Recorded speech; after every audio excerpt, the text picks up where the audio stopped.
Well, good afternoon, my friends, and welcome back. Cumberland Outdoorsman out here doing a little bit of plinking with another American classic. Truly an American classic, because this is the Remington Model 33, and this was Remington's first production-made bolt-action rifle. Very first one. And it was made between the dates of 1932 and 1936. And within that time period, there were about 263,000 of these little rifles made. It was designed by Crawford C. Loomis, and it was also sold alongside their Model 34. But this was the very first one right here, the Model 33. And this one is in original condition, totally unaltered. Very lightweight little rifle. I'll show you the other side here. And it's just a single shot bolt action rifle. There you can see the Remington logo on the side there. Shoots 22 short, long, or long rifle. Now, there is no accommodation for mounting a scope on this rifle, no grooved receiver or no holes drilled and tapped. It does have regular iron sights, which are adjustable for elevation and for windage. So, you know, it's just a practical, simple made little rifle that I would consider probably more like a boy's rifle. But for someone my size, it's very comfortable to shoot. You know, comes to the shoulder fairly easily. Nothing on the butt plate there. There's no Remington logo or any kind of brand or anything like that. It's just a steel butt plate. It does have a walnut stock, however. And you know, it's just a rugged, simple design that was made at a time when America was going through the Great Depression. And these little rifles were used to go out in the woods and gather small game such as squirrels, rabbits, or whatever else they could run across, and put food on the table. So, you know, they were very practical and fairly inexpensive at the time. There were more elaborate .22 rifles made, but this one here was one of the more popular models. This was like the Winchester Model 67, and the same basic design. Had this bolt knob in the back here where you would cock the rifle, and the correct way to let down the bolt knob is to pull back on it, make sure the gun's unloaded, of course, and then ease up, that way relaxing the mainspring in the bolt. Now, in addition to being able to relax the firing pin and the mainspring by easing up on this bolt knob here, the way Remington wanted you to carry this gun safely, if you had it loaded, was to pull the bolt knob all the way to the rear and then turn it clockwise, thereby engaging this pin into this notch at the rear of the bolt. Now the gun cannot be fired, it won't go off, and you can safely carry it. And then when you get ready to take a shot, all you have to do is pull back on the bolt knob, turn it counterclockwise, make sure that this bolt is fully engaged right here, that it's locked down, and you can go ahead and take your shot. So that's one of the safety concerns that I have for this type of rifle, is making sure that that locking lug is fully engaged in the action here every time before you take the shot, because that needs to be locked shut. Now, I've talked to some old timers and some people that have hunted with these guns, and the way they carried it was they would put a cartridge in the chamber and just close the bolt. And since this is not cocked yet, the bolt is not cocked, you could carry it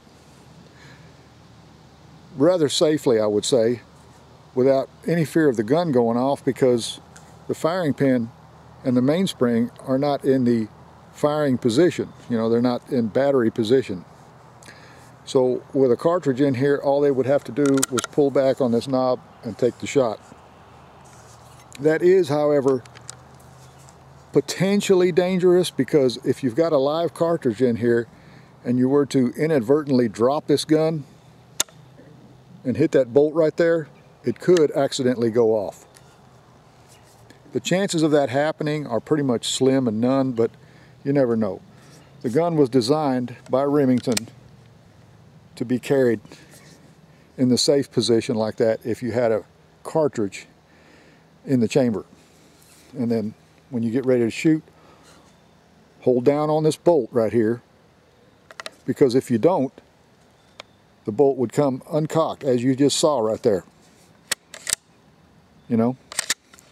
So they designed for you to hold down on this bolt knob right here, on the bolt handle, and then pull back on the bolt knob and relax this position right here. That way you know that the gun is in full battery position with the bolt fully locked. Anyway, I wanted to bring this little rifle to you because there have been a few viewers of mine that have mentioned if I ever get my hands on one of these to try to do a review on it. And since they're out of production, this is a thing of the past, they're quickly becoming more and more a collector's item. So if you run across a Model 33 Remington that's in good condition, like this one here, I would probably recommend it if you're a .22 enthusiast. Well guys, here we are in the woods, in a woodland setting just like you would encounter in squirrel hunting. And I've got a few targets set up out here at 20 and 30 yards of some steel targets that would represent a life-size squirrel, the ones that I always shoot at my target range anyway. But I've got them set up out here so that we can try this little Remington Model 33 with open sights, just like you would encounter during squirrel hunting. So let me go ahead and get sighted in and zoomed in on this first squirrel that I've got. Okay, today we're just using some of these CCI 22 long rifle standard velocity target loads, since we're just target shooting now. And I've got my first target in sight here, and we'll get zoomed in on him here.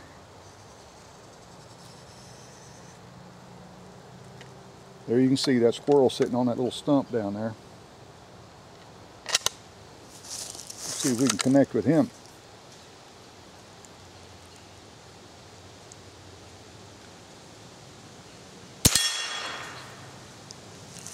All right. That's one squirrel for the stew pot. Well, the hickory nuts are just falling. I don't know if you can hear that in the background. There's one just fell right next to me here.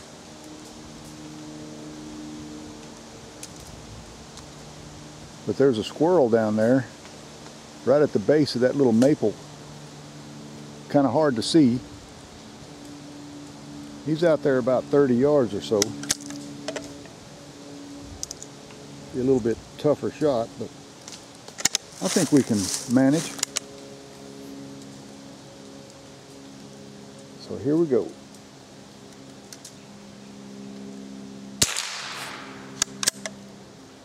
Oh, missed that one. Let's try that again.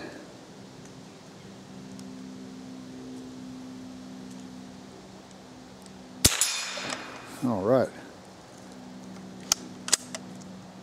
We'll give that one another shot here. I didn't hit him right. Went a little bit too far to the left.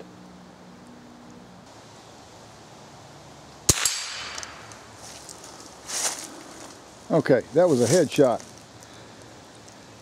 I hunkered down on that last one just a little bit better, and that's the kind of shot you want to make. Okay guys, this is good training for squirrel hunting. We'll take a couple more shots. I put one down there in between some trees and one a little bit further out, about 40 yards. So we'll see if we can connect with those targets. That one between the trees there is about 25, and that one down there, like I said, is around 40 yards. So let's get zoomed in on the first target here. So that's the first target we got set up at 25 yards. They're tucked between those trees. So let's see if we can connect with him.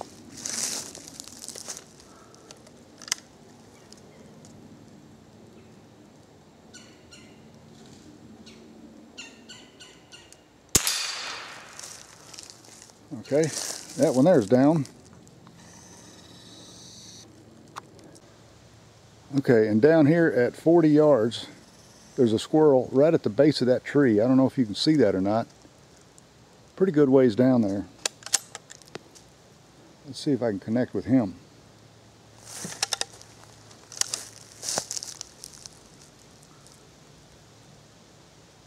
Kind of hard to see against that tree right there.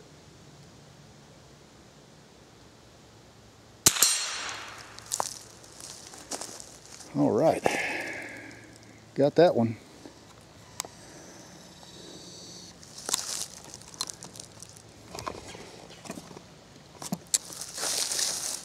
Well, my friends, I think you can well agree that these old Remingtons and old Winchesters or Savages or Marlins or whatever, they're well suited for hunting guns, you know, to go out and bag some game so that you can feed your family. And that's what this little rifle was intended for.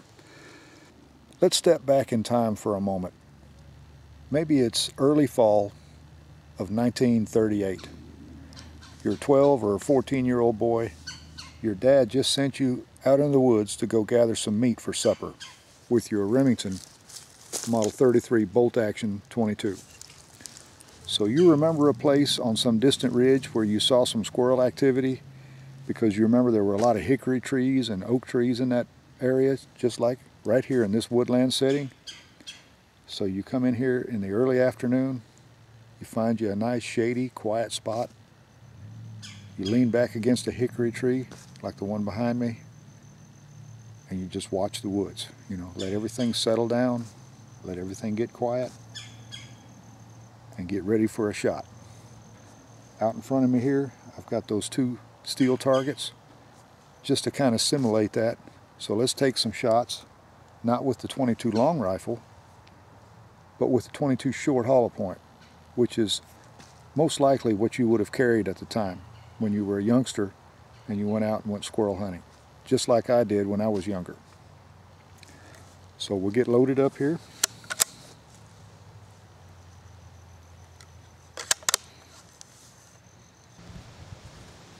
Now, if you held still long enough and you were quiet when you came in and didn't scare everything off, and you were a good shot, you could bring home some meat. So let's see if we can take a few shots down here and see if we can connect with those squirrels that are out there about 25 yards.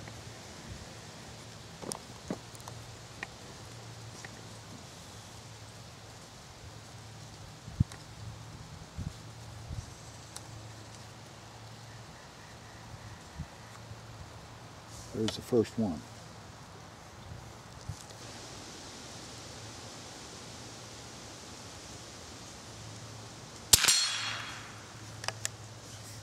Well, that's one in a stew pot.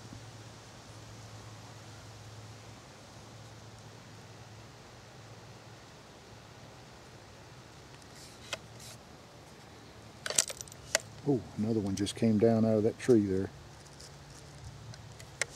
Let's see if we can get him.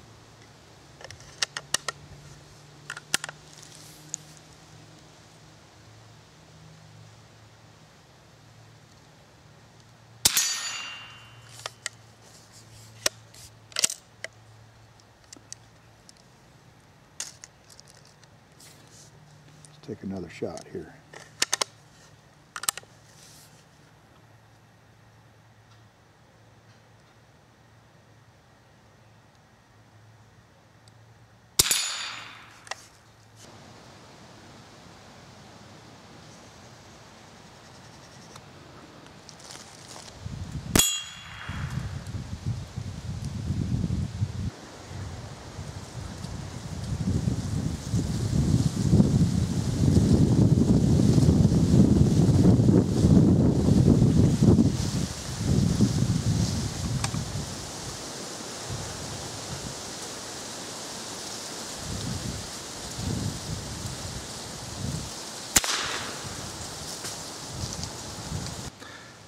So if you're fortunate enough to own one of these little rifles, a Remington Model 33 or a Model 34 or a Winchester Model 67, or if you run across one that's in good shooting condition like this one here, then you know you've got a rock solid little 22 to use for yourself, or you can also use it as a training rifle for a youngster that's just getting into the sport. You know, that's lightweight enough where they can shoot it comfortably, yet accurate enough to make distant shots, and it's also very dependable. The Remington Model 33, a true American classic. So folks, thanks a lot for coming along, and I appreciate you watching. Hopefully you enjoyed this video. And until next time, remember, if you like to go hunting, fishing, camping, shooting, hiking, no matter what your outdoor pursuit happens to be, I hope you enjoy it as much as I do. But also remember this, hit that like button, smash that bell icon, and subscribe. That way you'll know when more videos like this one will be coming your way. So until next time, y'all take good care of yourselves and get out there and enjoy the great outdoors. I'll be seeing you.